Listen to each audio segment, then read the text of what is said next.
Will start with the second class. हम आज start कर रहे हैं। आप जस्ट यहाँ पे लिखिएगा सेकेंड क्लास। आप यहाँ लिखिए सेकेंड क्लास।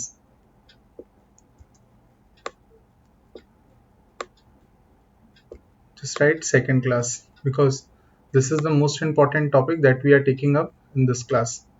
तो just maintain this. I think इसके बारे में हमने लास्ट क्लास में डिस्कशन किया था थोड़ा बहुत कि कितने मेथड्स है हमारे closing stock of finish goods को वैल्यू करने के। हमने ये भी जाना था कि हमारे पास ये सारे मेथड्स होते हैं। सबसे पहला FIFO, then LIFO, then weighted average price and simple average price. अब ये चारों मेथड्स किस तरह से होते हैं एंड किस तरह से काम करते हैं वो हम देखेंगे। तो आप अपने कॉपी में सबसे पहले हेडिंग लिखिए FIFO. Just put the heading method 1।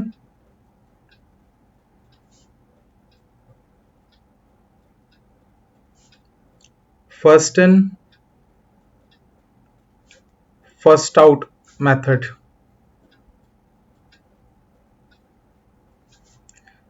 जैसे कि हम इस मेथड के बारे में जानते हैं, हमने मटेरियल चैप्टर में भी स्टोर लेजर बनाते समय इसके बारे में सीखा था। ये मेथड क्या होता है? Practically not possible, but for the purpose of balancing और finding the balance of closing stock हम ये मेथड को यूज करते हैं, इसे हम प्यार से फीफो कहते हैं। फर्स्ट इन फर्स्ट आउट, इसका मतलब जो आइटम पहले आया वो पहले बिकेगा। इस वर्ड से हमें ये समझ में आया कि अगर पहले आने वाले आइटम को हम पहले बेचते हैं, इसका मतलब जो आइटम बचेगा वो डेफिनेटली वो बचेगा जो लास्ट में आया होगा। तो फाइनली हम क्या लिखने वाले आप देखिएगा, हम लिखेंगे as per FIFO principle item purchased और produced first is sold first. This means that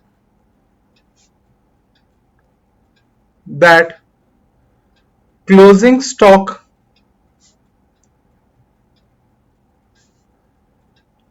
will definitely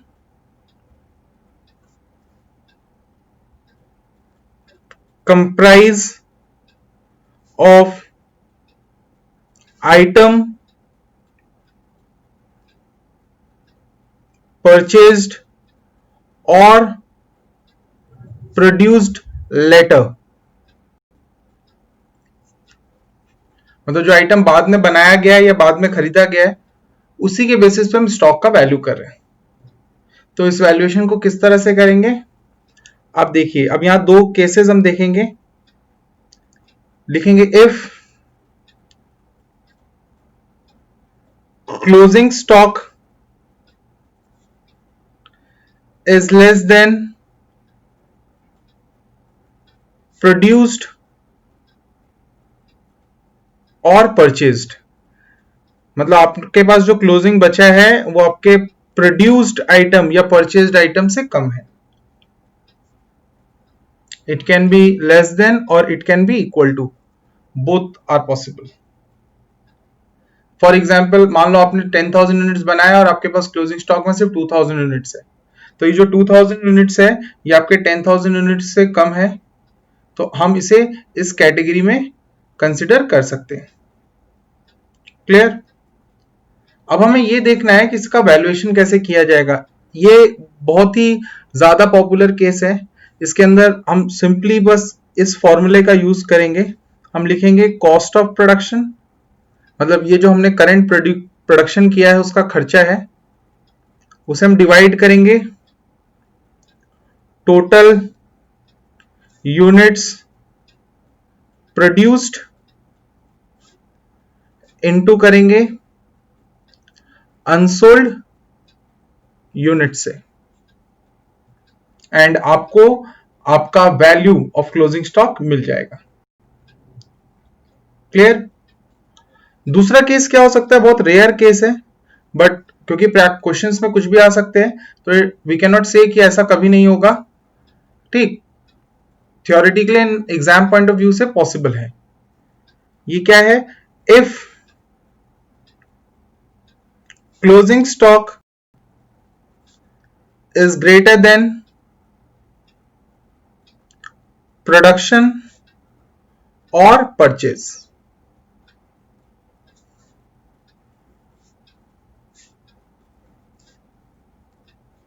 आपका प्रोडक्शन या परचेज से ज्यादा हो सकता है।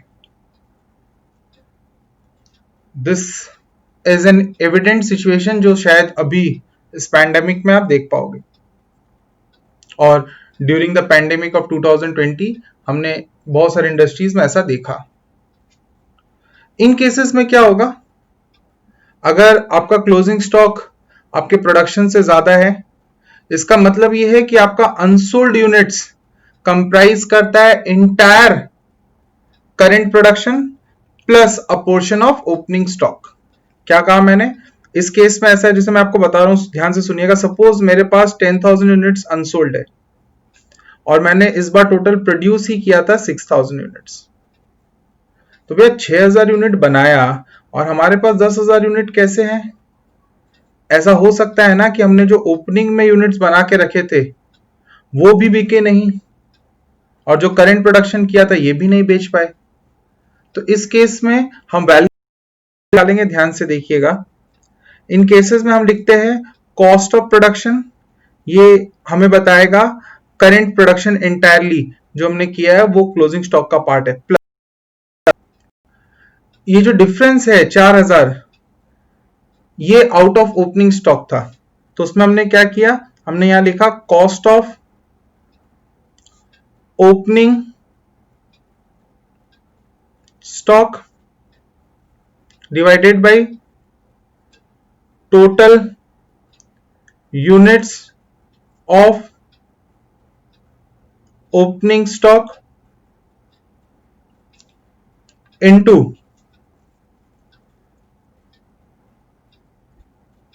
Remaining units. मतलब वो जो 4,000 है उसे हम यहां कंसिडर कर रहे हैं। क्लियर, क्या कर रहे हैं, वो जो 4,000 यूनिट्स मैंने कहा ना कि आपके पास एक्स्ट्रा है जो करंट प्रोडक्शन से नहीं हुआ बट सेव हुआ है आउट ऑफ ओपनिंग स्टॉक, तो वो, या फिर आप यहां पे कुछ इस तरह से लिख सकते हैं। इसमें हम लोग क्या लिखेंगे, total unsold minus current production. This figure will be regarded as remaining unsold units. कोई डाउट इसको लेकर? हम देखते हैं कि इसे कैसे किया। पहले हम मेथड 2 पढ़ेंगे, तो आपने कॉपी में हेडिंग दीजिएगा method 2। Just right the heading यहां पे,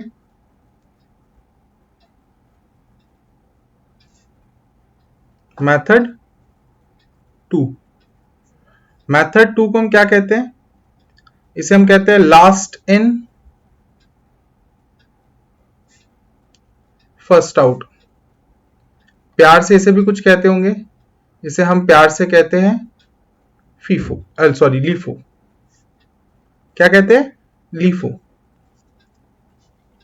मैं आपको बता दूं, practically it's not possible to value finish goods under this method because this method is not acceptable by cost accounting standards as well as accounting standards. तो मैं यहां लिख रहा हूं, this method is not valid as per accounting standard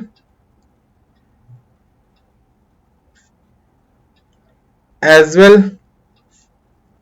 as cost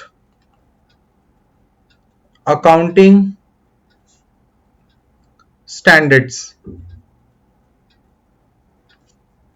बताओ हम इसे पढ़ क्यों रहे हैं, एग्जाम में जो क्वेश्चंस आएंगे उसमें पूछा जा सकता है, क्योंकि कभी कभी क्वेश्चंस पुराने टर्म के होते हैं, तो आपसे ये पूछ लिया जा सकता है just for the knowledge purpose. Practically not possible, we know that, but आपको समझना है कि इसमें हुआ क्या। अब आप जैसे देख पा रहे हो कि नाम लिखा है लास्ट इन फर्स्ट आउट, इसका मतलब तो यही है कि जो आइटम बाद में खरीदते हैं या बनाते हैं उसे हम पहले बेचते हैं। इसका मतलब बहुत हाई चांसेस है कि हमारा जो क्लोजिंग स्टॉक बचेगा वो आउट ऑफ ओल्ड यूनिट्स बचेगा। ठीक, तो हम लिखते हैं, हमने लिखा as per LIFO principles item currently produced or purchased is sold first. Full stop. This means that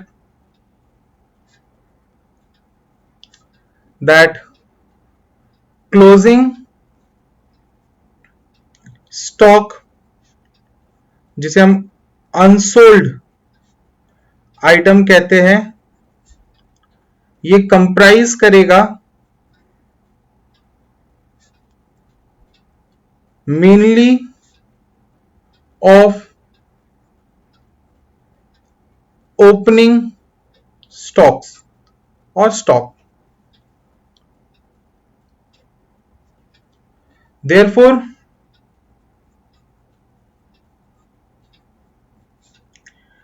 its valuation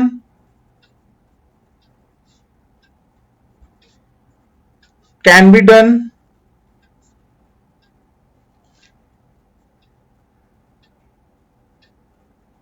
in the following manner.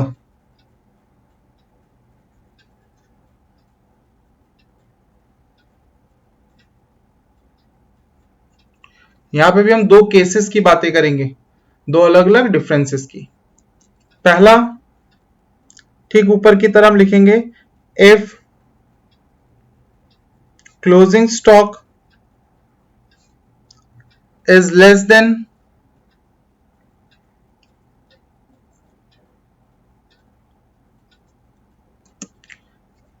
Opening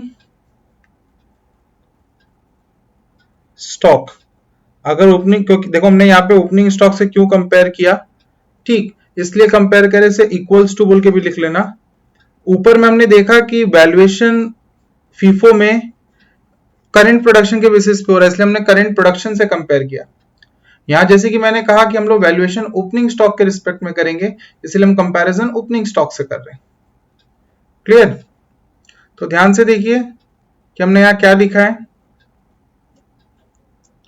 इस केस में वैल्यू ऑफ क्लोजिंग स्टॉक होगा, इस तरह से निकालेंगे, हम लिखेंगे value of opening stock divided by total units of opening stock into unsold units. क्योंकि अगर इक्वल है या कम है तो डेफिनेटली ये पूरा value out of opening stock ही है। मैं आपको समझाऊंगा कैसे, क्वेश्चंस भी करके देखेंगे। ठीक, फॉर द टाइम बिंग आप अपने को थोड़ा समय दो, क्योंकि इनको समझने के लिए आपको उस एप्लीकेशंस को देखना होगा कि वो हो कैसे रहे, क्योंकि अगर उसे नहीं समझ पाए कि वो कैसे हो रहे हैं तो कोई फायदा नहीं है आपको समझ के ऐसे भी। क्लियर? दूसरा इसका फेज हम देखते हैं। सेकेंड में लिखिएगा if closing stock is greater than opening stock. अगर मान लो आपके पास ओपनिंग स्टॉक में 4000 यूनिट्स था और आपने अभी आपके पास टोटल अनसोल्ड यूनिट 5000 है, तो आप कैसे कह सकते हो कि पूरा 5000 4000 में से बचा होगा। इसका मतलब इन सच केसेस हम देखेंगे क्लोजिंग स्टॉक के अंदर ठीक, दो चीजें होंगी, एंटायर ओपनिंग स्टॉक भी होगा प्लस प्रोपोर्शनेट करंट आउटपुट भी होगा, मतलब इसमें से भी कुछ बचा होगा आपके पास। तो वैल्यू भी उसी बेसिस पे की जाएगी। जब हम इसकी वैल्यू कैलकुलेट करेंगे तो हम लिखेंगे entire value of opening stock plus cost of production, क्योंकि करंट का बोलने का मतलब तो होता है करंट प्रोडक्शन के बारे में। तो हम यहां लिखेंगे टोटल यूनिट्स प्रोड्यूस्ड इनटू, फिर से लिखेंगे हम क्या, रिमेनिंग अनसोल्ड। क्या लिखा हमने, रिमेनिंग। रिमेनिंग वर्ड क्यों लिख रहे हैं, मैं बार बार क्लियर कर रहा हूं, ये रिमेनिंग रिप्रेजेंट करता है वो एक्सेस यूनिट्स का, ठीक, जो आपके पास क्लोजिंग स्टॉक में ज्यादा है as compare to opening stock. Clear. और बेटर समझने के लिए हम पहले क्या करेंगे, कुछ क्वेश्चंस को सॉल्व करें, ध्यान से देखिएगा। तो चलिए देखते हैं कि सम्स कैसे सॉल्व कर रहे थे हम। चलिए हम देखते हैं क्वेश्चन नंबर 3 के साथ। This is the class work for today's class. इसमें हम चेक करेंगे that how FIFO method works. Okay, इस क्वेश्चन में हम देख रहे हैं कि हमें फिगर्स दिए गए हैं for the month of April 2015। ये एक्सट्रैक्टेड है from the records of a company. हमें ओपनिंग स्टॉक ऑफ एफजी दी गई, हमें purchase of raw material, direct wages, factory overhead, administrative overhead, selling distribution overhead, closing stock of finish goods and sales का figure दिया है। हमें कहा गया है प्रिपेयर करने कॉस्ट शीट एंड अज्यूम करने that sales were made on the basis of first in first out principle. ठीक, हमें इस प्रिंसिपल पे कहा गया है कि मान लेना है कि इस प्रिंसिपल पे गुड्स सेल किए जाते थे, तो उस बेसिस पे आपको ये बताना है कि कॉस्ट शीट कैसा दिखेगा। ठीक, तो हम लोग क्या करेंगे, हम सबसे पहले फॉर्मेट बनाएंगे कॉस्ट शीट का। तो आप सब मेरे साथ फॉर्मेट ड्रॉ कीजिए। ठीक, just take your pencils and pen and आप मेरे साथ इस फॉर्मेट को बनाएंगे। या we will be using all the required items. चलिए देखते हैं फॉर्मेट कैसा होगा एंड किस तरह से हम इसे बनाएंगे। लेट्स सी, हम फॉर्मेट बनाना शुरू करते हैं।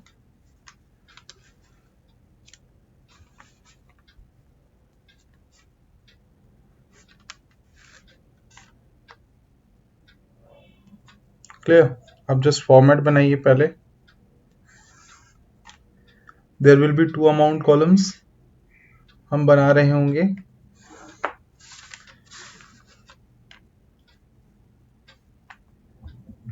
Particularly we will not be showing any cost per unit column, हम नहीं बना रहे। जब तक क्वेश्चन नहीं बोलेगा हम जनरली उसे नहीं बनाते। ठीक, आप हेडिंग दीजिएगा अपने सम के ऊपर। This is question number 3। We are preparing cost sheet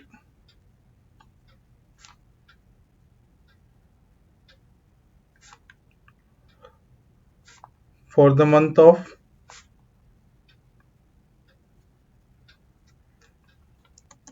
April 2015.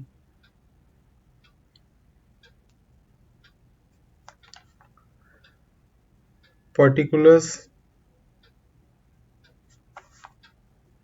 detail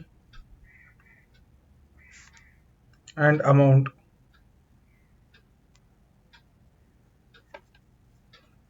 Clear? First we'll start with number 1, direct material consumed. Check करेंगे फॉर्मेट। हम क्वेश्चन में आते हैं तो हमें दिखता है कि डायरेक्ट मटेरियल कंज्यूम्ड के रिस्पेक्ट में हमें सिर्फ परचेज ऑफ रॉ मटेरियल है, कोई ओपनिंग स्टॉक कोई क्लोजिंग स्टॉक रॉ मटेरियल का अवेलेबल नहीं है। तो परचेज ही सिर्फ यहाँ पे एज आइटम आएगा 2,57,100 रुपीज। फिर हमने नेक्स्ट देखा हमारे पास डायरेक्ट वेजेस है, ये दोनों मिलके प्राइम कॉस्ट बन जाएगा बिकॉज डायरेक्ट एक्सपेंस कहीं नहीं दिख रहा। नेक्स्ट फैक्ट्री ओवरहेड हमारे पास कितने का है, this is 100% of direct wages. That means we can say that this will be equal to 1,05,000. Okay, you can write like this, that this will be equal to 1,05,000. Again, administrative overhead is 1 rupee per unit. This will be into how many units? याद रखिएगा, administrative overhead cost of production के पहले आता है generally, तो इसका मतलब units produced से मल्टीप्लाई होगा, किससे? Units produced UP. whereas selling and distribution overhead is 10% of sales, तो whatever sales is there इसका 10% यहाँ दिखेगा, that means 66,000, this amount is 66,000। तो आई थिंक आपके पास 1 by 1 वेरियस फिगर्स आ गए that we will be using, हमें सिर्फ ये वैल्यू कैलकुलेट करनी है। ठीक, तो देखते हैं किस तरह से ये कैलकुलेशन में आएगा। आपने देखा हमने फॉर्मेट में क्या लिखा, direct material consumed 2,57,000। Next direct wages या डायरेक्ट लेबर आप लिख सकते हो, कितना है ये 1,05,000। थर्ड नंबर डायरेक्ट एक्सपेंस, मैं सिर्फ बेसिक्स फॉलो करने के लिए इसे लिख रहा हूं। ठीक, इट्स ब्लैंक, दैट मीन्स कि हमारा जो भी टोटल हो रहा है वो हमारे लिए क्या है, वो हमारे लिए प्राइम कॉस्ट है। तो आप ऐड करो दोनों को, 257,100 plus 1,05,000, the total is 3,62,100। This is our prime cost. Next हम क्या करेंगे, हम ऐड करेंगे फैक्ट्री ओवरहेड। ठीक, बोला था ये 100% ऑफ वेजेस है, डीएल डायरेक्ट लेबर, हम ऐड करेंगे 1,05,000, टोटल हो जाएगा 4,67,100। इसे हम कहते हैं gross factory cost.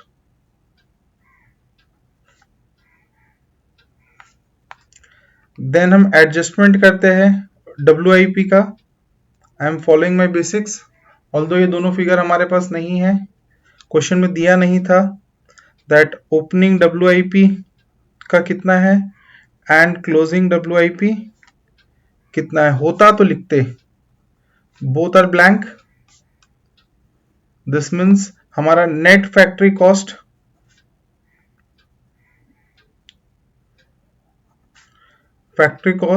is also 4,67,100। Now हमने फॉर्मेट में आगे देखा था that we have admin overhead in the question and it was given how much, check कीजिए, 1 यूनिट 1 रुपी पर यूनिट बोला था एंड यूनिट्स प्रोड्यूस्ड कितना, आप ध्यान से देखना है। नाउ सी, हमारे पास ओपनिंग में 5,000 यूनिट्स थे, हमने सेल 45,000 यूनिट्स किया, फिर भी हमारे पास क्लोजिंग 10,000 यूनिट्स है। तो आपको मैंने लास्ट क्लास में सिखाया था हम सेल कैसे निकालते हैं। सेल का मतलब होता है कि ओपनिंग हमारे पास कितना था, हमारे पास 5K ओपनिंग था, प्लस हमने प्रोडक्शन कितना किया, वी डोंट नो कि प्रोडक्शन का फिगर कितना है, बट हमारे पास क्लोजिंग कितना है वो हम जानते हैं कि हमारे पास अभी भी 10 क्लोजिंग है and this S is equals to 45. So we can write it like this, that 45 is equals to this. तो आपको पता चलेगा कि this means कि P की वैल्यू 50,000 थी, कितनी थी 50,000, तो यूनिट्स प्रोड्यूस 50,000 है, तो अगर 50,000 है तो एडमिनिस्ट्रेटिव ओवरहेड कितने का हो जाएगा, 1 रुपया इंटू 50,000 यूनिट्स। क्लियर, तो हम लोग लिख देंगे 1 रुपी इंटू 50,000 यूनिट्स मतलब 50,000। जैसे ऐड करेंगे हमें क्या मिलेगा, हमें मिलेगा कॉस्ट ऑफ प्रोडक्शन। कितने का है cost of production? Total value 5,17,100 हमारा कॉस्ट ऑफ प्रोडक्शन आया। आगे मूव करेंगे। इसके बाद हम क्या करते हैं, हम एफ जी का एडजस्टमेंट करते हैं, मतलब फिनिश गुड्स का। इसमें हमने लिखा opening stock of F G, ठीक है। 5,000 यूनिट्स था और इसकी प्राइस है 45,000। आप अपने फॉर्मेट में लिख दीजिए ओपनिंग के 45,000। क्लोजिंग हमारे पास 10,000 यूनिट है, बट हमें इसका दाम नहीं पता, तो हम यहां लिखेंगे closing stock of F G 10,000 units, but इसका दाम हमें नहीं पता। इसका दाम हम कैलकुलेट कर लेंगे। क्या करेंगे? कैलकुलेशन। कैसे कैसे कर सकते हैं हम इसे कैलकुलेट? फीफो मेथड बोला है। फीफो बोलने से हम क्या करते हैं, हम कॉस्ट ऑफ प्रोडक्शन को डिवाइड करते हैं टोटल यूनिट्स प्रोड्यूस्ड। हमने यूनिट्स कितना बनाया था? 50,000 इंटू अनसोल्ड यूनिट्स 10,000। लॉजिकल चीज है, फीफो होगा तो हमने 45,000 यूनिट जो टोटल बेचा उसमें से पहले ये 5,000 बेच दिया होगा, बचा हुआ 40,000 हमने 50,000 जो प्रोड्यूस हुआ उसमें से बेचा, तो जो 10,000 बचा वो भी बचा इसी यूनिट्स का प्राइस में से। तो आप चेक कीजिए, डिवाइडेड बाई 50,000 इंटू 10,000, ये वैल्यू कितने की आ रही है? 5,17,100 डिवाइडेड बाई 50,000 इंटू 10,000, ये वैल्यू आएगा 1,03,420। माइनस का एडजस्ट करेंगे, there will be a negative figure of 58,420। Clear? मैंने आपसे पूछा तो फिर इस क्वेश्चन में आपका cost of goods sold,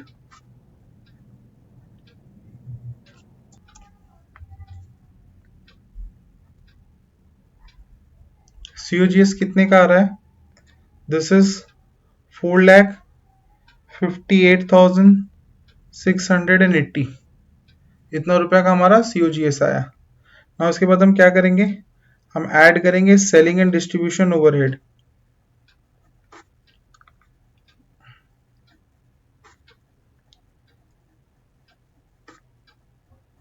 question में बताया था ये 10% है, हमने कैलकुलेट करके भी देखा था दैट ये 66,000 होगा। जैसे हमने इसे ऐड किया हमारा कॉस्ट ऑफ सेल्स आ गया, ठीक, कितना? Cost of cells which is 5,24,680। Now finally what is left? we are left with profit and will get sales। हमें सेल्स दिया हुआ है कि हमने 45,000 यूनिट्स टोटल कितने रुपए में बेचा। See the total sale value is 6,60,000। तो आप सेल 6,60,000 पुट कर दीजिए, डिफरेंस जो कुछ भी है that will be the profit. क्या होगा वो? प्रॉफिट। प्रॉफिट कैसे आया? हमने sales minus COS that is cost of sales किया, ठीक। तो आप माइनस करके बताइए वैल्यू कितने की आ रही है। The difference is 1,35,320। ठीक, क्लियर? हमने कैसे ही कैलकुलेशन किए? कोई डाउट किसी को? ना आपको स्टार्ट करना है क्वेश्चन नंबर 5 के साथ as your class work. You will be doing this right now. This is again a question under FIFO method. Try it. Guys, do one thing, just pause this video for a while and do solve your questions. Okay, we'll start our class just after all of you completes your question. आप अपने question complete कीजिए, उसके बाद इसे दोबारा start कीजिएगा, मतलब continue कीजिएगा। थैंक यू स्टॉप करने के लिए। Okay guys, the next question in the series is question number 8. This question will be solved on the basis of again FIFO method, but आप देखिए इस क्वेश्चन के अंदर एक एरिया लिखा है, you need to change this should be LIFO. Okay, it should be LIFO, प्यार से क्लियर। तो हम लिफो वाला एरिया करेंगे, फीफो वाला आप खुद सॉल्व करेंगे। तो आप देखिए फिर से हम फॉर्मेट बनाते हैं and will take up the question. आपको समझ में आ ही गया होगा कि लिफो या फीफो का जो भी इम्प्लीकेशंस है वो सिर्फ तब होगा जब हम कॉस्ट ऑफ प्रोडक्शन कैलकुलेट कर चुके होंगे, क्योंकि after calculating cost of production ही हमें फिनिश गुड्स का क्लोजिंग स्टॉक वैल्यू करना होता है। Till then the question is normal under all the methods and under all the circumstances. तो आपको क्या करना है, आपको अभी अपना फॉर्मेट बना लेना है एंड उसके बाद हम क्वेश्चन का सॉल्यूशन स्टार्ट करेंगे from the very start, and this will B same for both the questions, मतलब दोनों सर्कमस्टेंसेस में, फीफो एंड लीफो दोनों में। तो आइए चलिए देखते हैं कि क्वेश्चंस को किस तरह से किया जा रहा था। आप अपने क्वेश्चन में लिख लीजिएगा, मतलब सॉल्यूशन में। क्वेश्चन नंबर 8 का सॉल्यूशन है ये। क्या कर रहे हैं हम कॉस्ट शीट बना रहे हैं। कौन से पीरियड? ये बन रहा है फॉर द ईयर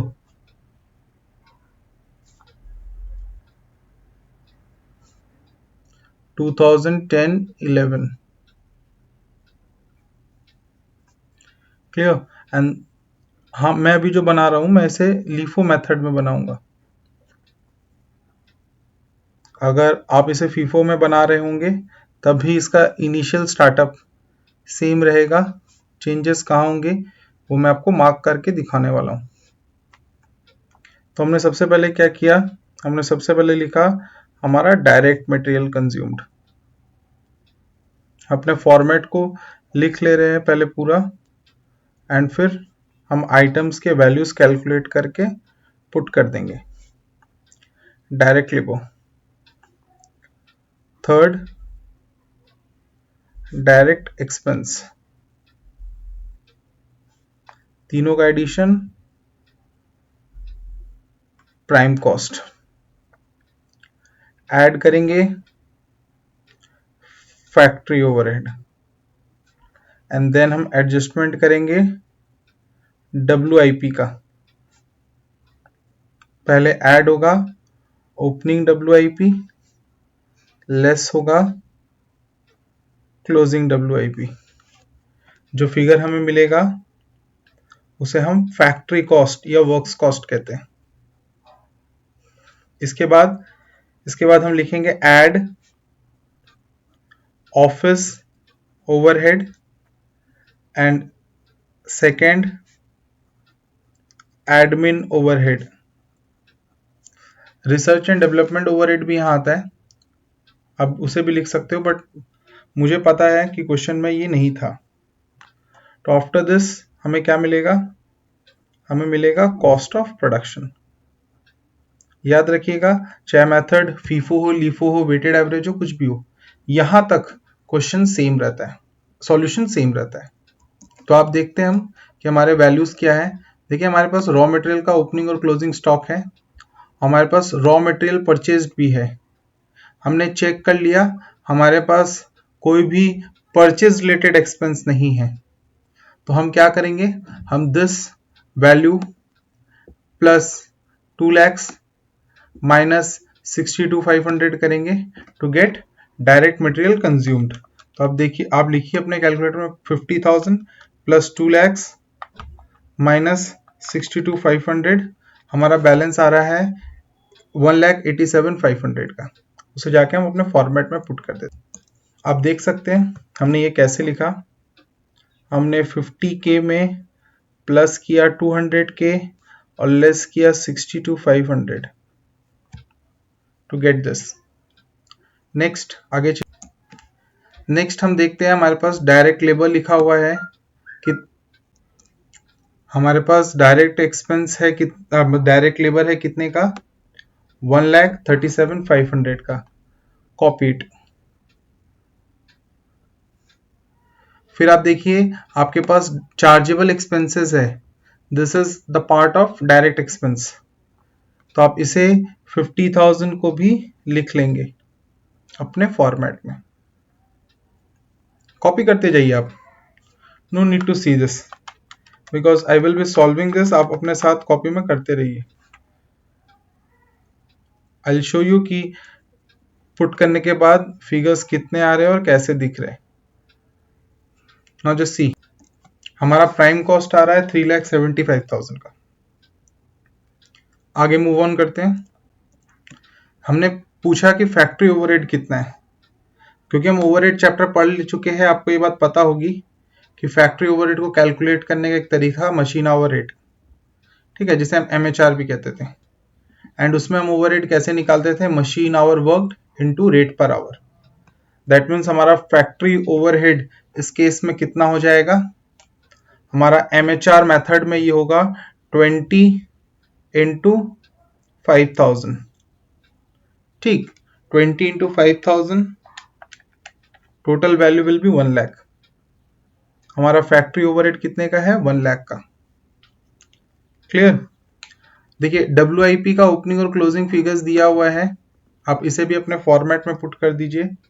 ओपनिंग 62,500 और क्लोजिंग 87,500। नेट फिगर बाहर ले जाएंगे हम,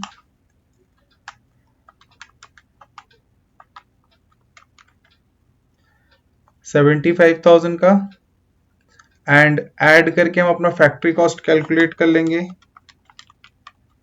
totals to 4,50,000। Okay, now see the copy. I think it's very clear to you कि हमने कैसे ये कैलकुलेट किया।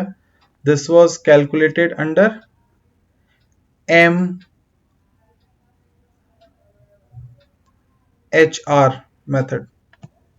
ये एब्जॉर्प्शन का एक मेथड था, ओवरहेड के चैप्टर में हमने पढ़ा है। आगे देखिए हमारे पास ऑफिस एंड एडमिन ओवरहेड एक साथ दिया है, this is 12 rupees per unit. आपको पता है कॉस्ट ऑफ प्रोडक्शन निकालने से पहले जो भी ओवरहेड दिया होगा दैट विल बी एब्जॉर्ब्ड। अगर वो यूनिट बेसिस पे बात कर रहा है तो वो यूनिट्स कौन से होते हैं, यूनिट्स प्रोड्यूस्ड। कौन से यूनिट्स होते हैं, वो होते हैं यूनिट्स प्रोड्यूस्ड। ओके, तो आपको इसे यूनिट्स प्रोड्यूस्ड से मल्टीप्लाई करना होगा टू गेट कि ऑफिस एंड एडमिनिस्ट्रेटिव ओवरहेड कितने का है। नाउ यूनिट्स प्रोड्यूस्ड कैसे पता चलेगा, देखिए हमारे पास 2000 यूनिट्स था और 2500 यूनिट्स अभी भी है, मतलब हमने 500 एक्स्ट्रा बना के सेव किया, and we sold around 12,000 units. तो अभी मैंने आपको जो बेसिक चीज सिखाई थी ना, that sale is equals to opening plus production minus closing, उस बेसिस पे आप जाओगे, ठीक है। तो यहाँ पे जो प्रोडक्शन यूनिट्स है, units produced, that will be equal to 12,500। कितने का आएगा, 12,500। You can go with your basics and you can calculate it. अगर आपको लगेगा कि नहीं समझ में आ रहा है, just rewind the video, last question में ही मैंने लिख के दिखाया था कि ये कैसे कैलकुलेट होता है, ठीक। इसके बाद भी अगर कैलकुलेट नहीं कर सको तो प्लीज बच्चे गोद ले लेना, क्योंकि वो ये कैलकुलेशन आपको करके दे देंगे। तो नाउ ये कितना हो रहा है, 12,500 इंटू 12, ठीक। तो आपका वैल्यू कितने का आएगा, वैल्यू विल बी 1,50,000।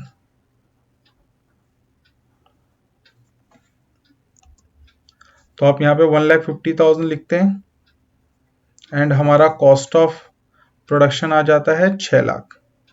यहां तक फीफो लिफो से कोई लेना देना था ही नहीं, फीफो लिफो से तो लेना देना अब है। कैसे, ध्यान से देखिए। अब हम क्या करेंगे, अब हम लिखेंगे यहाँ पे एड ओपनिंग FG और लेस करेंगे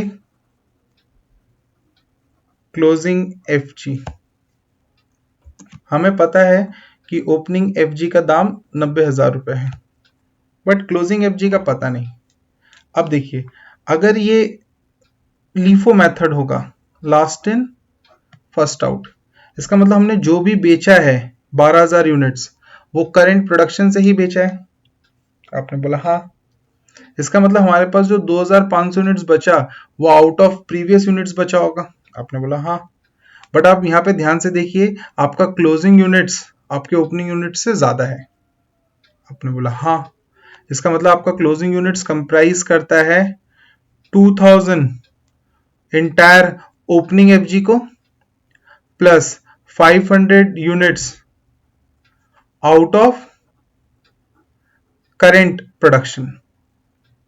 तो इसका वैल्यूएशन कैसा होगा भैया? इस 2000 यूनिट का तो दाम 90,000 रुपया था, हमें पहले से ही पता है, और इस 500 का यूनिट का दाम कितना है? तो हमें पता है कि 6 लाख रुपया दाम तो था कितने यूनिट्स का? 12,500 यूनिट्स का। तो उसमें से 500 यूनिट्स का दाम कितना होने वाला है? तो हमने क्या किया, हमने यहां लिखा 6 lakh divided by 12,500 into 500। Break करके समझने की कोशिश कीजिएगा, अगर नहीं समझ में आया रिवाइंड द वीडियो, ठीक है, लिसन कि मैंने क्या कहा फिर से, और उसे पुट करने की कोशिश कीजिए। Now if we calculate this, और आपने अगर इसे कैलकुलेट किया तो आपको कितने की वैल्यू दिखाई दे रही है? हमें दिखाई दे रहा है कि इस फ्रैक्शन का वैल्यू आ रहा है 24,000 प्लस 90,000 के आइटम हमारे पास पहले से है। इसका मतलब मेरी क्लोजिंग स्टॉक की टोटल वैल्यू हो गई 1,14,000। क्लियर? तो आप इसे एडजस्ट करके जब बाहर लिखोगे तो 24,000 का नेगेटिव फिगर होगा। दिस मीन्स कि हमारे इस क्वेश्चन के कैलकुलेशन में जब हम कॉस्ट ऑफ गुड्स सोल्ड लिखेंगे, मतलब हमने 12,000 यूनिट जो बेचा उसकी कीमत कितनी है, तो वो हम 6 लाख माइनस 24,000 करके 5,76,000 लिखेंगे। उसके बाद हमें क्या करना है, हमें ऐड करना है selling and distribution overhead, so that हमें क्या मिल जाए, हमें कॉस्ट ऑफ सेल्स की वैल्यू पता चले। फिर हम क्या करेंगे, हम प्रॉफिट को ऐड करके सेल का पता लगाएंगे। तो देखते हैं, हमने क्वेश्चन में जाके देखा कि selling and distribution overhead is 7.5 per unit. फिर आपने पूछा सर यहाँ यूनिट का मतलब क्या है? मैंने कहा यहाँ पे यूनिट का मतलब होता है यूनिट सोल्ड, क्योंकि हमने कॉस्ट ऑफ सेल्स निकाला है, ठीक, या निकाल रहे हैं। तो यहाँ पे यूनिट्स का मतलब क्या होगा? Units sold. याद रखिएगा सीओपी से आने से पहले जब भी यूनिट के बारे में लिखा होता है तो वो यूनिट प्रोड्यूस्ड होता है, बट सीओपी के आने के बाद जब भी यूनिट लिखा होता है तो वो यूनिट सोल्ड होता है। तो ये 7.5 रुपया करके 12,000 यूनिट्स पे कैलकुलेट होंगे, इसका मतलब 90,000 रुपया। ठीक, तो आप 90,000 रुपया ऐड कर दीजिए एंड आपकी वैल्यू टोटल कितनी हो जाएगी? 6,66,000 की कॉस्ट ऑफ सेल्स। फिर हमने देखा हमारा सेल प्राइस जो है वो 65 पर यूनिट है और 12 यूनिट हमने बेचा है। इसका मतलब हम अपना सेल्स में क्या लिखेंगे? 65 इंटू 12,000 इंटू 12,000। टोटल सेल हो गई हमारी कितने की? टोटल सेल हो गई हमारी 7,80,000 की। This will be sales less COS, मतलब दोनों का डिफरेंस, दोनों का डिफरेंस इज 1,14,000। ये यहां पुट कर दिया हमने। Clear? Complete the format. This is the cost sheet. अच्छा, मैं आपको बता दूं अगर आप इसे फीफो में कर रहे होगे तो चेंजेस कहाँ आएंगे? सबसे पहला चेंज आएगा इस फिगर में, जिसके कारण ये फिगर चेंज हो जाएगा। उसके बाद इस टोटल में चेंजेस आएंगे, इस टोटल में चेंज आएंगे, ये अनचेंज रहेगा 90,000। प्रॉफिट चेंज हो जाएगा, सेल्स अनचेंज रहेगा, क्योंकि सेल्स का वैल्यू उस क्लोजिंग स्टॉक पर डिपेंड नहीं कर रहा। क्लियर? तो आप कुछ अपने होमवर्क मार्क कीजिए। नाउ आप लोगों के लिए होमवर्क है, question number 6 is a homework for you, 7 will be an homework for you that you need to do. आपको क्वेश्चन नंबर 6 करना है, 7 करना है एंड करना है आई वांट दिस। ठीक, इसका फर्स्ट पार्ट करना है फीफो वाला, that will be an homework for you. मतलब क्वेश्चन नंबर 8 भी होमवर्क में रहेगा आपके पास, एंड बाकी दो क्वेश्चन जो मैंने लास्ट क्लास में होमवर्क दिए थे वो आपको कंप्लीट करना होगा। In the next class will take up some new topics based on LIFO method. Thank you.